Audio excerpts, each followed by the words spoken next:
Make sure you guys hit the subscribe button if you guys are enjoying the content that we're throwing up. And make sure you guys hit the like button if you enjoy the video. And yeah, let's begin.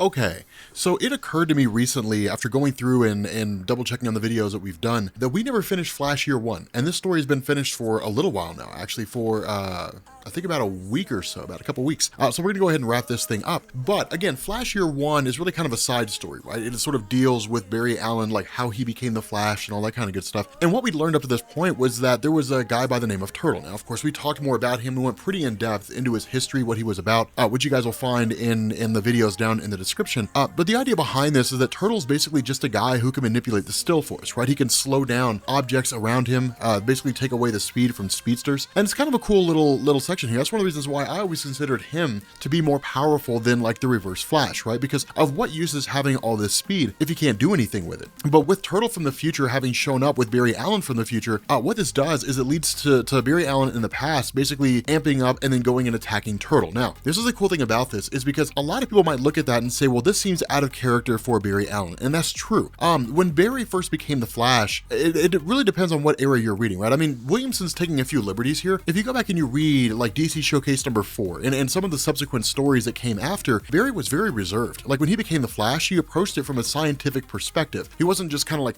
rushing in and facing off against people. Now, he did to a degree insofar as he was learning how to use his powers, but it wasn't really anything this broad strokes. You know, it wasn't really anything like this reckless or anything along those lines. And so because of that, it's really Barry coming to grips with the fact that there are limitations to becoming the Flash. And that's why this is so important, and that's why stories like this are so cool, is that just because you have super speed doesn't mean that that ability alone is going to be useful against some foe, right? And with someone like Turtle, it's essentially useless. And so what he does is end up grabbing the old version of himself and then to kind of whisk away to a sort of location where they can just kind of reside and recoup themselves. And it's a cool little moment here because what the future version of Barry says is that everything, like all this will basically happen, right? There's no real way for you to defeat him. Now, the reality of that is that it's technically true. And that's one of the questions that I was sort of wondering here is how is Joshua Williamson going to get around this, right? Because what we're doing is we're talking about a story that takes place in the past with a version of Barry that comes from the future, right? Like none of this is taking place in the present day. And so because of that, you're essentially talking about like manipulating time. And with the way it works in DC Comics, for the most part, time is a linear thing. You can invoke hyper time if you want to, but it doesn't really matter because the end result is that they all lead back to the future time stream anyway. So the idea here is that no matter what happens, seemingly Turtle will win. And that's one of the things that we were kind of left to our own devices to figure out. And really the story could have gone any way here, right? I mean, all we had is a version of Turtle from the future who had conquered Central City and a version of Turtle in the past who's just becoming a villain. We didn't really know what happened in between. But what older Barry says is that this is basically a paradox. That what ends up happening here is that if Barry goes on and like defeats Turtle in the traditional sense, like destroys him or kills him or something along those lines, then what it's going to do is it's going to create a paradox. How could Turtle come from the future if he doesn't exist, right? If he was dead before he ever got to that point in time. And so that's why things get kind of crazy here, get kind of murky, because Barry comes to the realization that as far as his future self is saying, the only thing he really can do is nothing. And that's a hard pill to swallow for Barry. The way that Williamson builds into this is by invoking the old school Barry Allen stories, right? So again, kind of referencing DC Showcase here, the motivation for Barry becoming a hero after he got his powers, as opposed to just being a guy who goes about his normal life and just uses them as a means of convenience, is the Flash comics, right? It's one of the things that DC hit on back in the day, that when Jay Garrick was the original Flash, that in the universe that DC had in 1956 when DC Showcase popped up, Earth 1, that Jay Garrick was the Flash in a different universe. So basically, Barry Allen grew up reading comics about an alternate reality version of the Flash. At the time, he didn't really know it was an alternate reality version. It wasn't until he went to Earth 2, to that alternate universe, and found out. But reading the stories of Jay Garrick inspired him to become a hero. And that's one of the reasons why in the old stories, when Barry crosses that dimensional barrier, when he travels to Earth 2, when he meets Jay Garrick for the first time, he says, dude, I had no idea that you were real. I was reading stories about you, but like, I didn't know they were based on anything realistic. You are my motivation for becoming a hero. Like, you're the reason why I became a superhero, why I became my universe's version of the Flash in the first place. This is a very important thing here. It's a very significant thing, because what this does is sets the stage for why Barry becomes a hero. I mean, you look at the old school stories and it's, well, because it was the right thing to do. And I guess that works to a degree,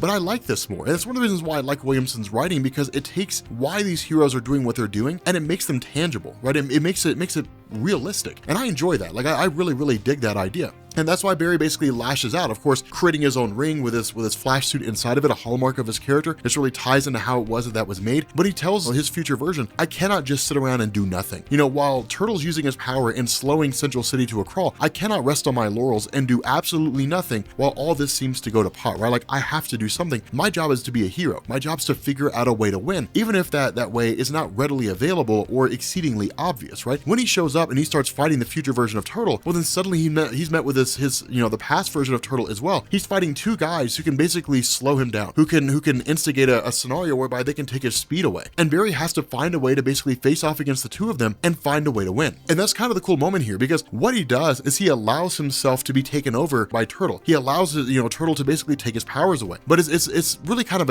a bet, kind of a gambit, because he sort of harkens back to this moment with his mom when she had this little bit of a discussion with him. We don't really get the whole bit of it, but all we really hear is this section, this little point where she tells her son, you're always hopeful. And that's what Barry relies on here. Barry looks back at his whole life, right? Like losing his mom, who was killed by Reverse Flash. He looks at all these different aspects of his life, but he keeps moving forward and always keeps being a hero. And that's really the definition. Even when he didn't have any powers, he was always moving forward, always trying to find the best version of himself. And then once he gained powers, he was able to do that at a much faster pace, no pun intended here. But that's the cool thing, is because what he says is that the power of the Speed Force, what he channels, is hope. And it's not possible for Turtle to take only a part of that, right? He takes the whole thing. He gets the whole kit and caboodle. And the speed that Barry utilizes totally overpowers Turtle, and Barry takes it back. And that's one of these cool things, because now there's a way around him. There's a way to get past him. And that's a cool moment here, because Barry's not affected by Turtle's abilities anymore. More so than that, and this is one of the most important things here, where the Turtle battle is kind of a cool thing and it's kind of an aside, it's really more of the small moments that make this story significant. When Barry Allen is, kind of experiences like this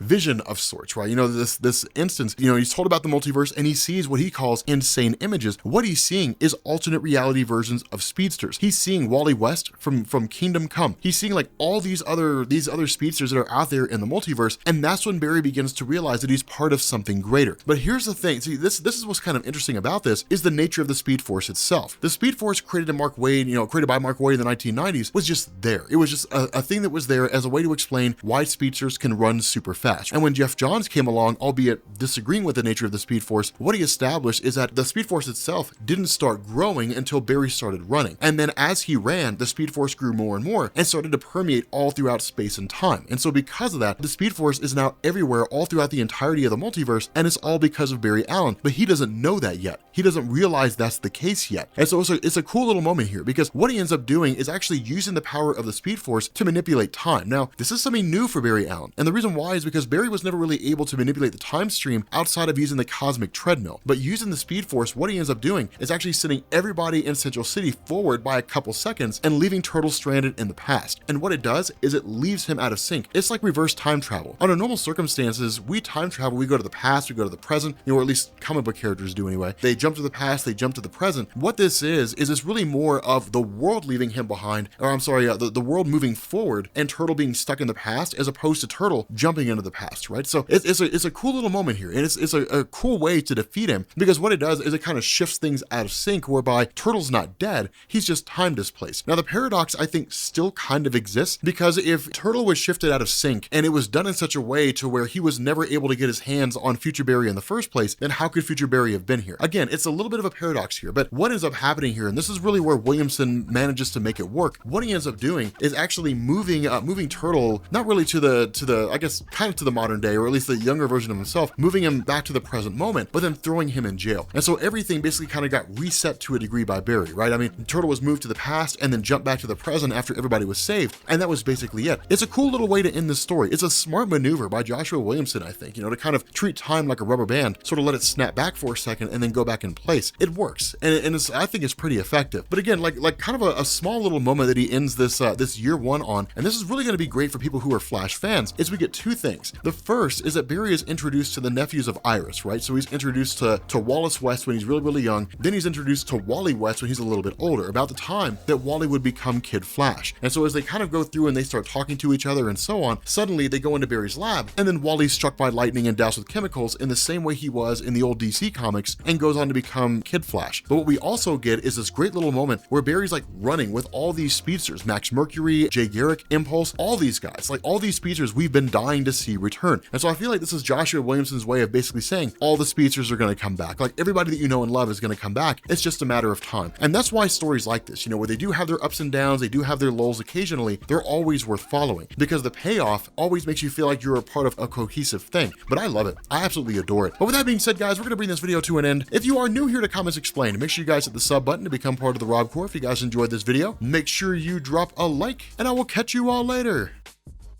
Peace.